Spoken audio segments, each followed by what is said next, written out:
I love gymnastics. I saw the Olympics on television and I knew that I wanted to be a gymnast.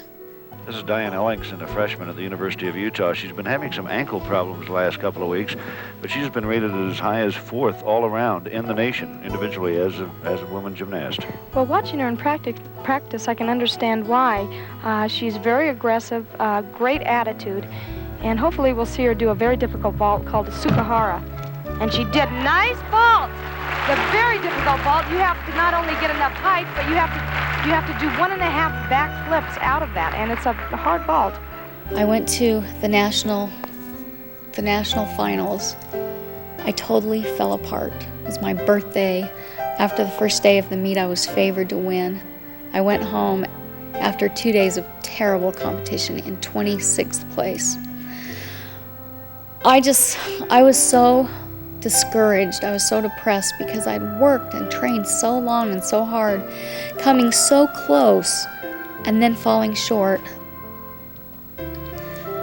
that when it seemed like it was finally my turn to win, everything had fallen apart and I was just ready to quit gymnastics, give up, throw in the towel.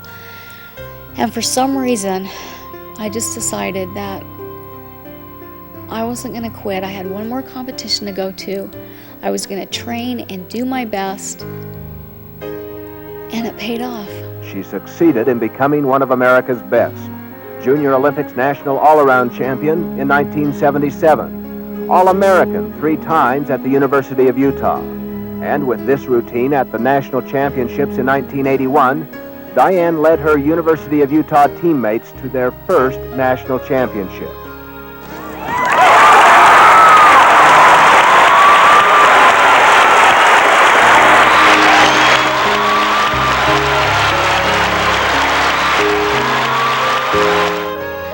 I took a plane to Miami, Florida, and during the first day of practice, I was warming up on the vaulting horse. My spotter had to run across the gym to help somebody else, and so I decided I'd just do one more warm-up vault. I could do it by myself. I didn't need the help of a spotter. But this time, I pushed way too hard off my hands and unintentionally over-rotated a somersault, landed on the back of my neck. Right when I hit, I felt giant springs shooting right through my body, out through the tip of my toes. I knew right when I fell that I was hurt, but I didn't really realize how serious it was. I was pretty sure that within 3 months or so, I was going to be back, and everything was going to be all right. The hospital was about 2 minutes away from the gym we were training in, and they took x-rays, and I found that my neck was broken at the cervical 6-7 level. I came back to the University of Utah Med Center. I spent 5 more months in rehabilitation, and during that time, I had a secret hope in my heart that things would get better, but as time went by and nothing changed, I went through some stages, the stages of acceptance that most people go through. I went through an angry stage. I went through a time of depression when I didn't want to talk to anybody. I never questioned, though. I never really, how do I say this? I decided that I was never going to blame God for it. I fell on my head. It wasn't his fault. And I decided that I would never be bitter towards gymnastics because I had learned the greatest lessons of my life through the sport. But as time went by and as I got out of the hospital, I went home, and there I had to pick up my life. I remember sitting in front of a full-length mirror and looking at my reflection for the first time. And it was very frightening because I didn't look like a national champion gymnast.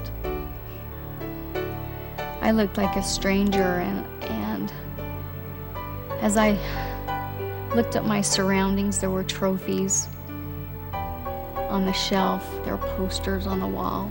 All the days of my glory were behind me. And I had a new life to face, and it was at that point that I realized, or I accepted the fact that nothing was going to change. I was in a wheelchair, and I was going to be in a wheelchair, and I had to decide what direction my life was going to take. I realized that I wasn't going to walk again, probably. I certainly wouldn't be a gymnast again. I had to pick up the pieces and make my life matter somehow. But I was a senior in elementary education in college. I could still be a teacher in a wheelchair. And so I went back to college. It took me 2 years to finish 1 year of classwork, but I student taught, and I got a job as a third grade school teacher. Sometimes life is hard, and it's not fair all the time. And sometimes you want things really bad and they don't happen. And there comes a time when it's like you hit rock bottom. And you pulled every ounce of courage and everything you've got out, and it's not enough. But give up? No, said Diane. You're only defeated when you stop trying, she said, and she reached out for other goals. That doesn't always mean that some miracle is going to happen and everything's going to change. It's more like the miracle is the change inside of you. And you can find happiness in life again. And you can go on even though everything is broken apart. To have a dream and have it with your heart, you have to lose some things. You have to take some plans apart.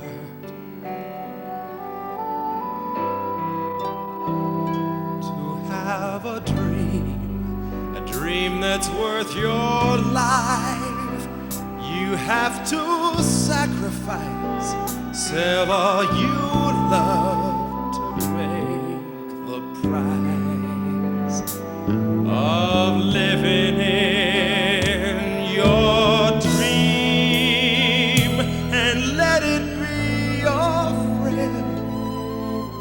Please pretend it's not pretend. Spend all it takes, and if it breaks, begin again. Why do you like Miss Ellingson? Because she's nice to us, and it's kind of nice to have a different teacher because she's in a wheelchair. Why do you like to help her? I don't know. Give a good grade. Dream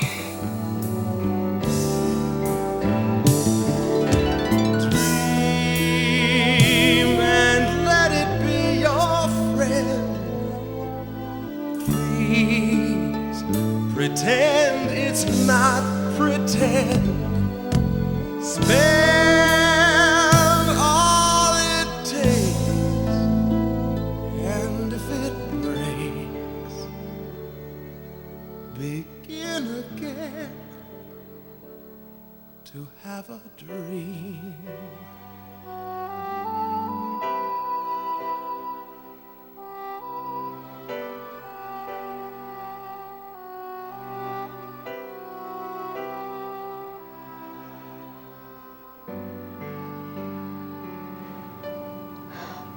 I remember the lessons that I learned as a gymnast.